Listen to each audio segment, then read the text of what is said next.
শুকনো রোটির সম্বল করে যে ঈমান আর যে ত্যাগের বলে ফিরেছে জগৎ মন্থন করে সে শক্তি আজ ফিরে আন।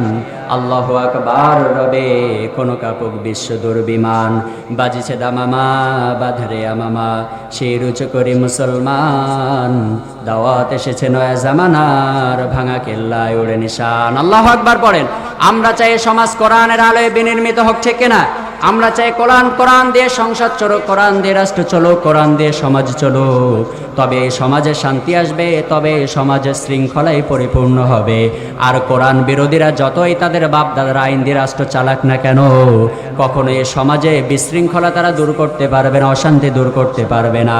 অশান্তি সমাজ থেকে দূর করতে গেলে একমাত্র একজনের আইন দরকার। আসতে বলবেন না, জোরে বলেন তিনি কে? যারা আল্লাহর প্রতি ঈমান আনে।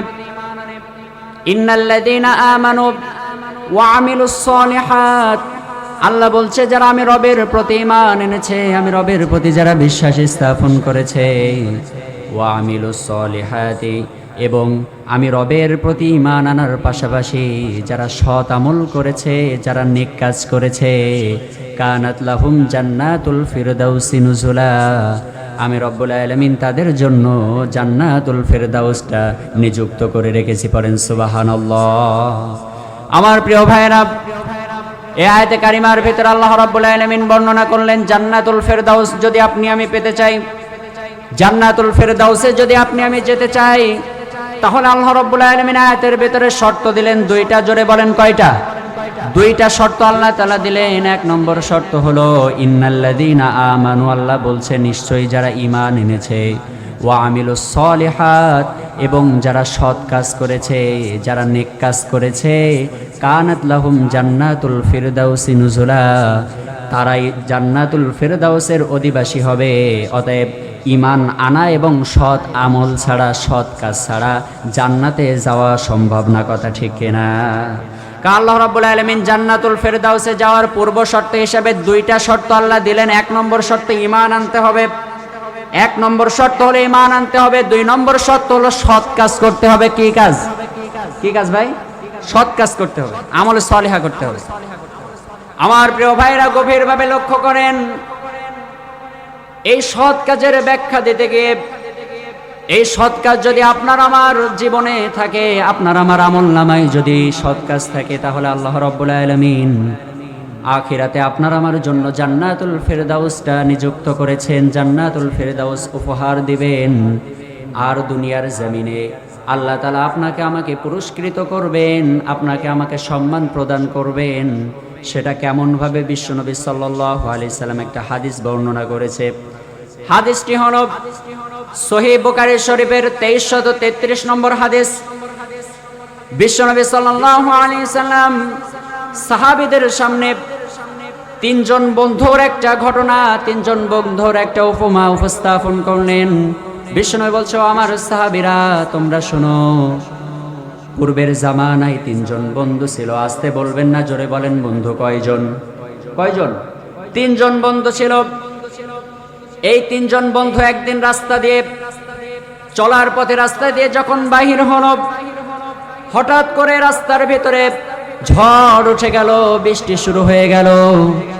এখন বৃষ্টি যখন শুরু হয়, মানুষ বাসায় গিয়ে বা রাস্তাঘাটে চলতে চলতে দোকানের ভিতরে গিয়ে আশ্রয় নেয় কি নেয় না ভাই? আশ্রয় নেয় না? মানুষ দোকানের ভিতর বা কারোর বাসায় গিয়ে মানুষ আশ্রয় গ্রহণ করে। ঠিক তেমন ভাবে, অনুরূপ ভাবে বন্ধু কোনো দিশা না পেয়ে একটা গুহার ভিতরে আশ্রয় নিয়েছে। আসতে বলবেন না, জোরে বলেন আশ্রয় নিয়েছে কিসের ভিতর? কিসের ভিতর? গুহার ভিতর আশ্রয় নিলেন, গুহার ভিতর আশ্রয় প্রদান করলেন। এখন অনাকাঙ্ক্ষিত ভাবে ঝড় ওঠার কারণে একটা বড় পাথর এসে ওই গুহার মুখটা আটকায় গেল, গুহার মুখটা বন্ধ হয়ে গেল। একটা সাধারণ ঘরের ভিতরেও যদি জানলা দরজা সবকিছু আটকায় দেওয়া হয়, দিনের বেলাও ঘরের ভিতরে অন্ধকার থাকে, থাকে কি থাকে না? অন্ধকার থাকে না? দিনের বেলাও কিন্তু অন্ধকার থাকে। ঠিক তেমনি প্রিয় ভাইরা আমার, ওই তিনজন বন্ধু যখন গুহার ভিতরে আটকায় গেল, ওই গুহার মুখটা যখন পাথর পড়ে বন্ধ হয়ে গেল, বন্ধ হওয়ার পরে ওই গুহার কোনো দরজা নাই, কোনো জানালা নাই, একটি মাত্র মুখ ছিল, সেটাও পাথর পড়ে বন্ধ হয়ে গিয়েছে। এখন ওই তিনজন বন্ধু গুহার ভিতরে আটকা পড়েছে, তারা কিছুই দেখতে পায় না, গুহার ভিতরে যেদিকেই তাকায় সেদিকেই শুধু তার অন্ধকার দেখতে পায়।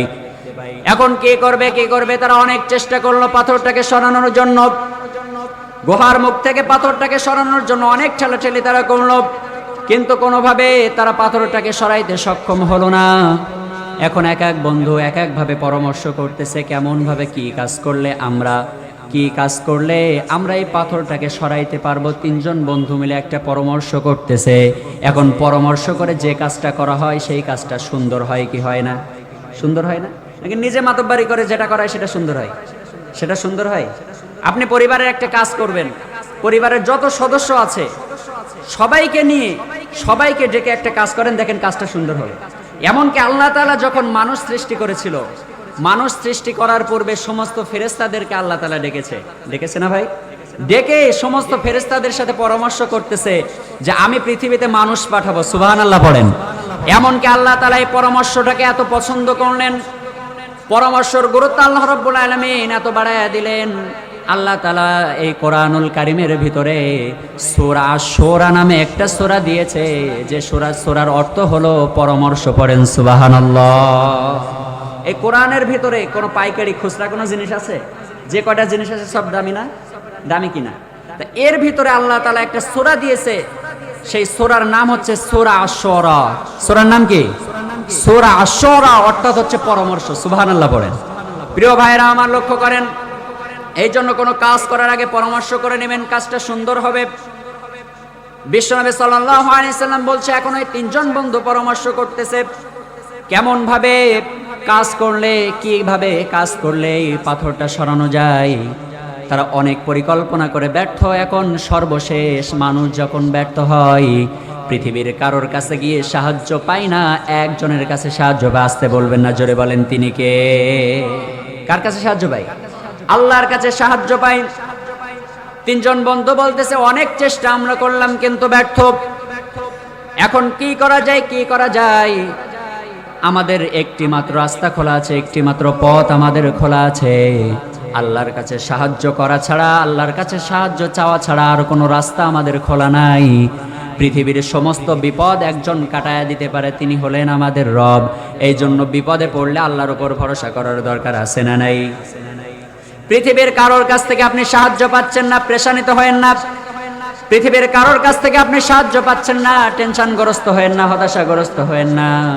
কারণ পৃথিবীর সমস্ত মানুষ ব্যর্থ হলেও একজন ব্যর্থ হয় না। আসতে বলবেন না, জোরে বলেন তিনি কে? প্রিয় ভাইরা আমার, এখন ওই তিনজন বন্ধু সিদ্ধান্ত গ্রহণ করল, আমরা আমাদের রব্বে কারিমের কাছে প্রার্থনা করব, দোয়া করব, কারণ তিনি ছাড়া আমাদের এই বিপদ থেকে আর কেউ উদ্ধার করতে পারবে না, আর কেউ বাঁচাইতে পারবে না। অনেক চেষ্টা করেও আমরা ব্যর্থ হয়ে গেলাম। এখন কি করা যায়? তিনজন বন্ধু পরামর্শ করলো। এখন পরামর্শর সর্বশেষ ফলাফল এই দাঁড়াইলো যে আমাদের জীবনে যার যে নেক আমল রয়েছে, সৎ কাজ রয়েছে, এই সৎ কাজের ওসিলা দিয়ে আমরা আল্লাহর কাছে দোয়া করব। সৎ কাজের ওসিলা দিয়ে, নেক কাজের ওসিলা দিয়ে কার কাছে দোয়া করবে? আল্লাহর কাছে দোয়া করবে। প্রিয় ভাইরা আমার, দেখেন এখানে নেক আমলের গুরুত্বটা কত বেশি বিশ্বনবী বলছেন। এখন এই তিনজন বন্ধুর ভেতর থেকে প্রথম বন্ধু প্রার্থনা করলো, ঠিক সে আল্লাহর কাছে এইভাবে প্রার্থনা করতেছে, ও রব্বুল আলামিন, আমার জীবনে নেক আমল বলতে বড় একটা নেক আমল রয়েছে, যেটা আমি পৃথিবীর কারোর উদ্দেশ্যে করি নাই, আমি পৃথিবীর কারোর সন্তুষ্টির উদ্দেশ্যে করি নাই। ও রব্বুল আলামিন, আমি কেবলমাত্র শুধুমাত্র তোমার সন্তুষ্টির উদ্দেশ্যে এই কাজটা করেছি। সেই কাজটা হলো, ওই যুবক আল্লাহর কাছে দোয়া করতেছে, রব্বুল আলামিন, আমার বাসায় বৃদ্ধ পিতামাতা রয়েছে। কি রয়েছে? বৃদ্ধ পিতামাতা রয়েছে, এবং আমার বাসায় ছোট্ট ছোট্ট আমার সন্তানাদি রয়েছে, কিন্তু আমি আমার পিতামাতার গুরুত্বটা বেশি দিয়েছি। আল্লাহ, তুমি যে বিধান দিয়েছো, ওয়াকাদা রাব্বুকা আল্লা তা'বুদু ইল্লা ইয়্যাহু ওয়া বিল ওয়ালিদাইনি ইহসানা। জোরে পড়ুন আল্লাহু আকবার। রব্বুল আলামিন বিধান দিলেন, ওয়াকাদা আল্লা তা'বুদু ইল্লা ইয়্যাহু, আল্লাহ তাআলার ইবাদতের পরে তোমাদের সব থেকে বড় কাজ হলো ওয়াবিল ওয়ালিদাইনি ইহসানা, তোমরা তোমাদের পিতামাতার সাথে সৎ আচরণ করবা, পিতামাতার সাথে তোমরা সুন্দর আচরণ করবা। ও রব্বুল আলামিন, তোমার এই বিধানটা পালন করে আমার বাসায় বৃদ্ধ পিতামাতা ছিল এবং সন্তানও ছিল, কিন্তু আমার সন্তানের গুরুত্ব আমি কমায় দিয়ে বৃদ্ধ পিতামাতার গুরুত্বটা আমি বেশি দিয়েছি। এখন ওই যুবক আল্লাহর কাছে প্রার্থনা করতেছে, ও রব্বুল আলামিন, আপনি তো বিধান দিয়েছেন, আপনার এই বিধানকে আমি প্রাধান্য দিয়ে আমি পৃথিবীর অন্য কারোর রাজি খুশি করার উদ্দেশ্যে নয়, আমি শুধুমাত্র কেবলমাত্র আপনাকে সন্তুষ্টি করার উদ্দেশ্যে। আমার বাসায় ছোট ছোট বাচ্চা ছিল, কিন্তু আমি বাচ্চাদের প্রাধান্য বেশি না দিয়ে আমি আমার বৃদ্ধ পিতামাতাকে বেশি প্রাধান্য দিয়েছি। ওই যুবক আল্লাহর কাছে দোয়া করতেছে, ও রব্বুল আলামিন, আমি আমার জীবন উপকরণ হিসাবে আমি আমার রিজিক ব্যবস্থা হিসাবে ছাগল পালাইতো। সেই যুবক কি করতো বলেন? কি করতো ভাই? ছাগল পালাইতো। এখন ওই ছাগল কোন বর্ণনায় বলা হয়েছে ছাগল, আবার কোন বর্ণনায় বলা হয়েছে দুম্বা। এখন ওই যুবক সারাদিন ছাগল মাঠে চড়াইতো, মাঠে চড়ানোর পরে সন্ধ্যাবেলা যখন বাসায় আসতো, ওই যুবক ছাগলের দুধটা দহন করে তার সন্তান আদিকে আগে না দিয়ে আগে তার পিতামাতাকে খাওয়াইতো। এমনকি ওই যুবক আল্লাহর কাছে দোয়া করছে, রব্বুল আলামিন, একদিন আমি কাঠ কাটতে জঙ্গলে গেলাম, আমার বাসায় ফিরতে দেরি হয়ে গেল। এখন বাসায় ফিরতে দেরি হওয়ার পরে আমি বাসায় ফিরে যখন ছাগলের দুধটা দহন করলাম, আমি আমার পিতামাতার ঘরের ভিতরে গিয়ে দেখি আমার পিতামাতা ঘুমন্ত অবস্থায় রয়েছে, আমার পিতামাতা ঘুমিয়ে পড়েছে। আমি তাদের ডেকে তোলাটা সঙ্গত মনে করলাম না, আমি তাদের না ডেকে আমি আমার পিতামাতার বৃদ্ধ পিতামাতা ঘুমন্ত অবস্থায় রয়েছে তাদের পাশে আমি দাঁড়ায় থাকলাম, তাদেরকে আমি ডাকলাম না। এখন আমার সন্তানাদের ছোট্ট বাচ্চারা খোদাই কাতর হয়ে আমার কাছে দুধ খাইতে চাইল, কিন্তু আমি আমার পিতামাতার গুরুত্বটাকে বেশি মনে করলাম, এই জন্য আমি আমার সন্তানদেরকে দুধ পান করানোকে উচিত মনে করলাম না, যে যতক্ষণ পর্যন্ত না আমার পিতামাতা দুধ খাইবে, পিতামাতা দুধ খাওয়ার আগে আমি আমার সন্তানদেরকে খাওয়াইব না। ও রব্বুল আলামিন, আমি সেই কথা চিন্তা করে আমি আমার পিতামাতার পাশে দাঁড়ায় থাকলাম। আমি তাদেরকে ডাকা সঙ্গত মনে করলাম না, তাদেরকে আমি ডাকি নাই, আর আমি আমার সন্তানদেরকেও খাওয়াই নাই। আমার পিতামাতা ঘুম থেকে ওঠার পরে তাদের দুধ পান করানোর পরে আমি আমার সন্তানকে খাওয়াইলাম। ও আল্লাহ, তুমি শুধুমাত্র পিতামাতার মর্যাদা, পিতামাতার গুরুত্ব তুমি বেশি দিয়েছ, যেই কারণে আমি সন্তানদেরকে প্রাধান্য বেশি না দিয়ে আমি আমার পিতামাতাকে বেশি প্রাধান্য দিয়েছি। এইটা যদি তোমার কাছে পছন্দ হয়, এই ওসিলা করে এই গুহার মুখ থেকে তুমি পাথর সরায়া দাও। পড়েন সুবহানাল্লাহ। প্রিয় ভাইরা আমার, যখন ওই যুবক আল্লাহর কাছে এই প্রার্থনা করলো, পিতামাতার সাথে সৎ আচরণ করার ওসিলা দিয়ে, পিতামাতার সাথে সুন্দর আচরণ করার ওসিলা দিয়ে যখন ওই যুবক আল্লাহর কাছে দোয়া করলো, এখন ওই পাথরটা গুহার মুখ থেকে অল্প একটু সরে গেল। গুহার ভিতরে প্রথমে ছিল অন্ধকার, এখন ওই গুহার মুখ থেকে পাথরটা অল্প কিছু সরে যাওয়ার পরে এখন ওই গুহার ভিতরে সেই তিনজন যুবক আসমানের আলো দেখতে পেল। বলেন না সুবহানাল্লাহ। প্রিয় ভাইরা আমার, বিশ্বনবী সাল্লাল্লাহু আলাইহি সাল্লামের পরে বর্ণনা করলেন, এবার তাদের পরিকল্পনা অনুযায়ী, সূত্র অনুযায়ী দ্বিতীয় নম্বর বন্ধুর পালা। দ্বিতীয় নম্বর বন্ধু তার জীবনে কি সৎ কাজ রয়েছে, সেই সৎ কাজের ওসিলা দিয়ে আল্লাহর কাছে প্রার্থনা করবে, আল্লাহর কাছে দোয়া করবে। এবার দ্বিতীয় বন্ধু আল্লাহর কাছে দোয়া করতেছে, রব্বুল আলামিন, আমি একজন যুবক ব্যক্তি, আমি একজন যুবক মানুষ, তুমি পুরুষদের নারীর প্রতি আকর্ষণ দিয়েছো, ঠিক তেমন ভাবে আমার বাসায় সুন্দর একটা চাচাতো বোন ছিল, যার প্রতি আমার এক্সাইটেড ছিলাম, আমি যার প্রতি আমার আসক্ত বেশি ছিল। আমি তাকে সর্বপ্রথম প্রেমের প্রস্তাব দিলাম, এমনকি এক পর্যায়ে আমি তাকে আমার সাথে জেনা করার প্রস্তাব তাকে পদার্পণ করলাম, প্রস্তাব দিলাম। এখন ওই চাচাতো বোনের কাছে যখন ওই যুবক ব্যক্তি প্রেমের প্রস্তাব দিল, জেনার প্রস্তাব দিল, ওর ওই চাচাতো বোন সর্বপ্রথম রাজি হইল না। রাজি না হওয়ার পরে যখন সে একটু জোরাজোরি করলো, এখন ওই যুবক বলতেছে যে আমি তোমার সাথে জেনা করতে চাই, শারীরিক সম্পর্ক করতে চাই। এবার ওই চাচাতো বোন তাকে শর্ত দিল, যদি তুমি 100 দিরহাম অর্জন করতে পারো, জোগাড় করতে পারো, এই 100 দিরহাম যদি তুমি আমার হাতে দিতে পারো তাহলে তুমি আমাকে পাবা, অন্যথায় তুমি আমাকে পাইবা না। এবার ওই যুবক অক্লান্ত পরিশ্রম করে, কঠোর পরিশ্রম করে, চেষ্টা করে 100 দিরহাম জোগাড় করলো, 100 মোহর জোগাড় করলো। জোগাড় করার পরে তার চাচাতো বোনের হাতে দিল। হাদিসের ভিতরে বিশ্বনবী সাল্লাল্লাহু আলাইহি সাল্লাম বর্ণনা করছেন, এবার যখন ওই যুবক তার চাচাতো বোনকে জেনার প্রস্তাব দেওয়ার পরে যখন 100 খানা দিরহাম তার হাতে দিল, দেওয়ার পরে তার চাচাতো বোন জেনায় লিপ্ত হওয়ার জন্য রাজি হয়ে গেল। এখন তারা জেনা করবে। এক পর্যায়ে তার চাচাতো বোন বিছানার ভিতরে শোয়া, বিশ্বনবী ঠিক এমন ভাবে হাদিসটা বর্ণনা করেছে, তার চাচাতো বোন বিছানার ভিতরে শোয়া। এখন ওই যুবক যখন জেনা করতে যাইবে, তার চাচাতো বোন বলতেছে, ও আমার ভাই, ওয়াত্তাকুল্লাহ, আল্লাহকে তুমি ভয় করো, দয়া করে তুমি আমার সাথে জেনায় লিপ্ত হয়ো না। এবার ওই যুবক আল্লাহর কাছে প্রার্থনা করছে, রব্বুল আলামিন, সেদিন ওই ঘরের ভিতরে আমি একান্ত একা ছিলাম, আর কেউ ছিল না।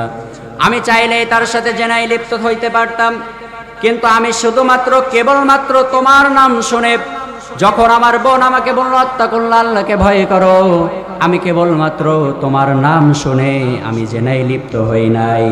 আমি পৃথিবীর কারোর সন্তুষ্টির উদ্দেশ্যে, আমি পৃথিবীর কাউকে দেখানোর জন্য এই কাজটা করি নাই, একমাত্র তোমার সন্তুষ্টির উদ্দেশ্যে আমি সেদিন জেনা থেকে ফিরে এসেছিলাম। এখন এই কাজটা যদি তোমার কাছে পছন্দনীয় হয়, এই কাজের ওসিলা করে এই গুহার মুখ থেকে তুমি পাথরটা সরায়া দাও। ওই দ্বিতীয় যুবক যখন এই প্রার্থনা আল্লাহর কাছে করল, প্রার্থনা করার সাথে সাথে তার এই নেক আমল সৎ কাজের ওসিলা করে আল্লাহ রাব্বুল আলামিন সেই গুহার মুখ থেকে পাথরটাকে আরো একটু সরায় দিলেন। এখন দুইজন বন্ধুর দোয়া করা শেষ, দুইজন বন্ধুর প্রার্থনা করা শেষ। পাথর প্রথম বন্ধু দোয়া করলো পিতামাতার সাথে সৎ আচরণের ওসিলা দিয়ে, দ্বিতীয় বন্ধু দোয়া করলো জেনায় লিপ্ত হয় নাই, সে আল্লাহ তাআলার সন্তুষ্টির উদ্দেশ্যে জেনা থেকে ফিরে এসেছে, ব্যভিচার থেকে ফিরে এসেছে। এই কাজের ওসিলা দিয়ে সে আল্লাহর কাছে দোয়া করলো। আল্লাহ রাব্বুল আলামিন পাথরটাকে গুহার মুখ থেকে আরো একটু সরায় দিল। এবার এসেছে তৃতীয় বন্ধুর পালা। তৃতীয় বন্ধু আল্লাহর কাছে দোয়া করতেছে, ও রব্বুল আলামিন, ও রব্বুল আলামিন, আমি একটা শ্রমিক রেখেছিলাম, কিছু খাদ্যশস্যের বিনিময়ে আমি একটা শ্রমিক রেখেছিলাম। এখন ওই শ্রমিক কাজ করার পরে আমার কাছ থেকে যখন পারিশ্রম নেবে, পারিশ্রম নেওয়ার জন্য যখন আমার কাছে আসলো, আসার পরে সে আমার কাছে পারিশ্রমটা চাইলো, কিন্তু আমি পারিশ্রম দিতে গেলে সে পারিশ্রমটা নিল না। সে আমাকে পারিশ্রমটা রেখে দিল, আমার কাছে রেখে দিল, এবং তাই থেকে আমি ব্যবসা করলাম। এক পর্যায়ে আমি গরু কিনলাম, ছাগল কিনলাম, কিনতে কিনতে আমি সেই ব্যবসার ভিতরে অনেক বড় আমার ব্যবসা হয়ে গেল। এখন এক পর্যায়ে কিছুদিনের ব্যবধানে, কয়েক বছরের ব্যবধানে ওই যে শ্রমিক, সে তার শ্রম আমার কাছে রেখে গিয়েছিল, সে তার পারিশ্রমিক নিতে আমার কাছে আসলো। যখন ওই ব্যক্তির কাছে ওই শ্রমিক গেল পারিশ্রম নেওয়ার জন্য, যাওয়ার পরে ওই শ্রমিক ব্যক্তি ওই যুবককে ডাক দিয়ে বলছে, ও যুবক, আমি কয়েক বছর পূর্বে তোমার কাজ করেছিলাম, কাজ করে দিয়েছিলাম, আমি সেদিন পারিশ্রম নেই নাই, আজকে তুমি আমাকে পারিশ্রম দাও। আমি যে কাজটা করেছিলাম, যে পারিশ্রমটা আমার হয় সেটা তুমি আমাকে প্রদান করো, সেটা তুমি আমাকে দিয়ে দাও। এখন এই কথা বলার পরে ওই যুবক যে গরু বা ছাগলের যে পালটা ছিল সমস্তটা তাকে দিয়ে দিতে চাইলো। এখন ওই ব্যক্তি, ওই শ্রমিক ব্যক্তি বলতেছে, তুমি কি আমার সাথে ঠাট্টা করতেছো নাকি? এমন বলবে না? কয়েক কেজি শস্যের বিনিময়ে সে শ্রম রেখেছিল, কিন্তু তাকে বলা হচ্ছে যে তুমি এই গরু ছাগল সবকিছু নিয়ে যাও। একটু আশ্চর্য হলো। এবার ওই শ্রমিক ব্যক্তি ওই যুবককে বলতেছে, আল্লাহকে ভয় করো, তুমি আমার সাথে মস্করা করো না, আমার সাথে মস্করা তুমি করো না, আমার যে পারিশ্রমটা হয় সেটা তুমি আমাকে প্রদান করো। এখন ওই যুবক ব্যক্তি বলছে, ভাই, সেদিন তুমি আমার কাছে আমানত হিসাবে এই অর্থগুলো তুমি আমার কাছে রেখে গিয়েছিলে, আজকের সেই অর্থ থেকে আমি এত কিছু তৈরি করতে পেরেছি, তোমার অর্থের ওসিলায় এত কিছু হয়েছে। অতএব এইগুলো আমার না, এইগুলোর সব কিছুর মালিক হচ্ছে তুমি। অতএব তুমি এই সমস্ত গরু ছাগলগুলো নিয়ে যাও। পড়েন সুবহানাল্লাহ। এটাই হচ্ছে মুসলমানদের পরিচয়। মুসলমানরা কখনো লোভী হয় না। এই জন্য তো কবি বলেছে, শুকনো রোটির সম্বল করে যে ইমান আর যে ত্যাগের বলে, ফিরেছে জগৎ মন্থন করে সে শক্তি আজ ফিরে আন।